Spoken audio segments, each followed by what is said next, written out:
I found some contrasting views on the future. On one side, there are those experts that are advocating between the connected eyewear that's going to be able to read people's vitals and signals and temperature and change of breathing and change of eye movement and position, all those telltale signs that you're lying. Some experts say that AI is going to bring with it the death of lying. You won't be able to lie, you won't be able to hide your true feelings, true emotions, because those small, super fast, super quick telltale signs that you have to study for years for are now going to be available. It's going to be an app that we can tell when somebody's getting flustered or is having changes in their breathing, is getting nervous, increased heart rate. And we've seen this in sci-fi movies about the future and policing, and already present in certain casinos where they're trying to figure out if the person has the normal reactions or if they're expecting to win because they're cheating, etc. This is not a crazy idea of the future. This is already happening. And so that's one of the viewpoints. People like Pamela Meyer, who is an expert on this whole lying and signs, based on what I've seen of her talks, I think that all of that knowledge can be distilled in an algorithm. There's also Bruce Schneier. Bruce Schneier is an expert in security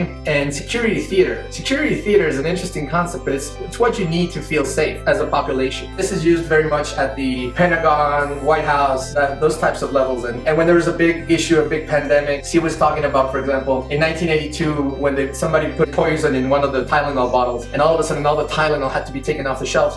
That's when the tamper-proof bottles started. So out of that incident came the tamper-proof bottles for the entire pharmaceutical industry. But what was interesting is that these bottles are not tamper-proof, but they make you feel safe. So people accepted them and they moved on, and Tylenol was back on the shelves. The Tylenol case study of how they got back and how they rebuilt the brand is a widely taught case study in business school. This is the 2020 edition, so we're in the middle of the COVID pandemic crisis. And Bruce mentions that people are not good with numbers. They're good with 1/4 and 1/3 and 1/5, but 1 in a million, 1 in a billion, 1 in 10,000. It's not really kind of in the realm of their understanding. They just think it's very unlikely to happen. Part of the problem is people create a model of safety and security around their lives. And of course, there's what he calls flashbulb events, like 9/11, like SARS, like COVID, things that get ingrained in our memory and change our behaviors. People make models based on these flashbulb events. They make security models in their mind of how the world works. There's their gut feeling, and then there's what actually happens. Lately, the feelings have been chasing the model, and the model has been chasing reality because reality has been chasing technology. Since reality is changing, then it kind of makes it very fluid. So what people accept today is probably not going to be what they accept tomorrow. You see it in generations. What our parents thought of privacy, data privacy, is not what we believe in the Facebook generation, and it's not what our kids believe. Definitely not what our kids believe. They're much more open and much more willing to share, and they have no problems with lack of privacy. And it's very interesting because they see the value in technology, they need the technology, so they're willing to do the trade-offs in terms of privacy needed to have the technology. So we have folks from MIT like Pranav Mistry.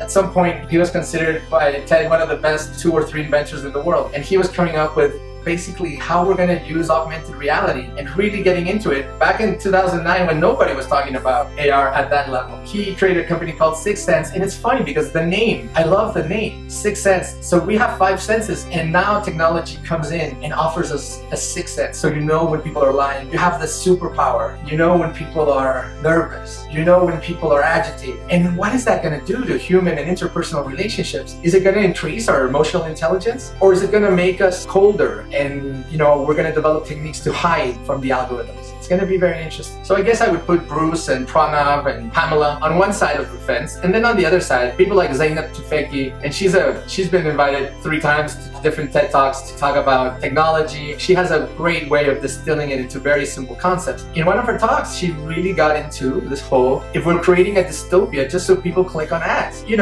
all been followed by ads. So this is very common. You have a wedding and you try to buy a bow tie for your son, and you're getting offered bow ties by these banners and video pre-rolls for weeks. So we've all been chased by the algorithms, but she takes it a step further. She actually talks about the danger of this because she's noticed that the algorithms get more and more extreme. So in order for you to keep on clicking and stay and watch another video and another video and another video, they have to keep serving you more and more extreme content of whatever you order. So whatever you order keeps getting more and more extreme to keep you engaged, and the algorithms do that on their own. The problem is that you're getting nudged into a more extreme position from the one that you started with. And obviously you can say, oh, I'm not going to let it dissuade me. You actually end up consuming a lot of this content because it gets served up and it seems to be in the realm of what you like, and you don't know that it's like a slippery slope. It's one step further away and one step further away and 1 inch further further and 1 inch further in little increments. Now you're watching videos of extreme positions that you've never even considered, and just the fact that they were able to deliver that has an impact, because you cannot unhear it. Once you hear it, you may reject it, but a lot of people don't. And that's the problem. And of course, you can find lookalike audiences that are susceptible to hate messaging, and then you can develop that by pushing them a little bit further and further and further down the line. So unfortunately, the technological tools exist for you to do these types of things, for political agenda or for whatever agenda that you want.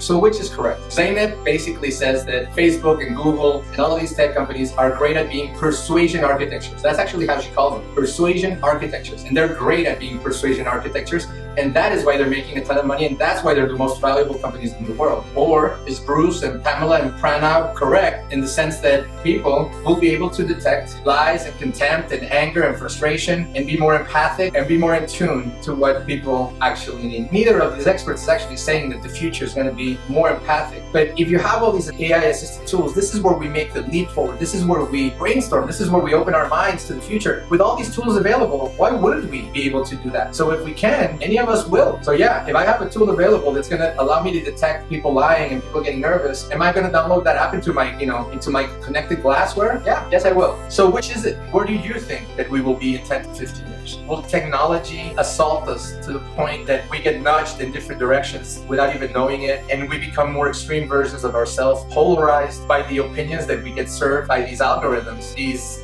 personalization algorithms are called. Personalization. And what Zeynep would say is, this is not a personalization. This is a deviation from where you started. Or will we end up with algorithms that are fact-checking and that are constantly correcting? Something comes up that is more extreme, and beep, we get an emergency signal from our algorithm that's our guard dog algorithm. It protects what we watch and what we hear. It signals when things are not fact-checked, when the sources are not correct, and all this is happening real time. If they're throwing propaganda, it's going to be interesting to see. Will we have that kind of control? Will we be able to detect people that mean to lead us on their path, on their agenda? Will it be easier to pick up on in the future or not? That's the question that you need to solve, because the answer to that question impacts many industries. It impacts basically the entire content industry. It impacts social media. It impacts digital marketing. It impacts a lot of things. You need to figure out and put a stake and say, I think that 50 years we will be here. And you create your cone of uncertainty, and you use all the other futurist techniques that we're teaching you, and you try to figure it out. It's not an easy task, but it's one worth doing. You're going to feel much better after you do all your scenario planning, because you're going to feel prepared. It doesn't necessarily mean that you're going to change the future or beat the system, but at least you're going to be prepared for whatever contingency may occur. You're going to be prepared for whatever you get hit with.